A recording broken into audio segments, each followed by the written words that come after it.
মল্লরাজাদের প্রাচীন শহর বিষ্ণুপুর, ঐতিহ্যের শহর বিষ্ণুপুর, পর্যটনের শহর, মন্দিরের শহর, নানান নামে খ্যাতি রয়েছে বিষ্ণুপুরের। আর সেই বিষ্ণুপুরেই শুরু হচ্ছে বিষ্ণুপুর মেলা। আগামী 23 তারিখ থেকে শুরু হবে এই বিষ্ণুপুর মেলা। আর বিষ্ণুপুর মেলার আগেই বিষ্ণুপুরে দেওয়ালে ফুটে উঠছে দশাবতার তাস। এই দশাবতার তাসের ইতিহাস রয়েছে।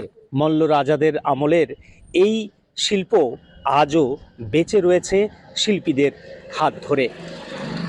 এই শিল্পকে তুলে ধরতেই বিষ্ণুপুর মেলা কমিটি এমনই উদ্যোগ নিয়েছে। বিষ্ণুপুর উৎসব সামনে, বিষ্ণুপুরের মন্দির নগরী বিষ্ণুপুরের মানুষের অত্যন্ত আবেগের উৎসব এটা। অলরেডি টুরিস্টরাও আসতে শুরু করেছেন বিষ্ণুপুরে। তো সবটা মাথায় রেখে বিষ্ণুপুর মেলার যে অঙ্গন, টুরিস্ট লজের সামনে Bishnupur high school, KG engineering কলেজের যে দেওয়ালগুলো আছে, প্রায় 900 মিটার দেওয়াল খুব মলিন অবস্থাতে ছিল। আমরা সেটাকে রং তুলির টানে সাজিয়ে তোলার চেষ্টা করছি। বেশ কয়েকটি আমাদের এখানকার স্থানীয় শিল্পী যারা আছেন তারা কেউ দশাবতার আঁকছেন। এরপরে আরো বেশ কিছু আমাদের কলেজ পড়ুয়ারা ওরাও নিজেরা কাজ করবে, একসাথে রাস্তায় আলপনা দেওয়া, এই সব মিলিয়ে রঙিন করে তোলার জন্য আমাদের এই চেষ্টা। এইচডিওর উদ্যোগে বিষ্ণুপুর মেলার জন্য আমাদের এক নতুন হাতির ছবি, যার নাম 10 অবতার তাস।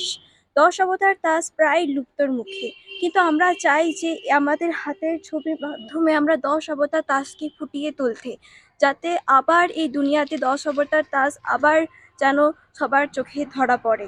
10 অবতার তাস প্রায় লুপ্তর মুখে, আমরা চাই যে এর জোর বাড়ুক এবং 10 অবতার তাস নিয়ে সবাই এগিয়ে উঠুক।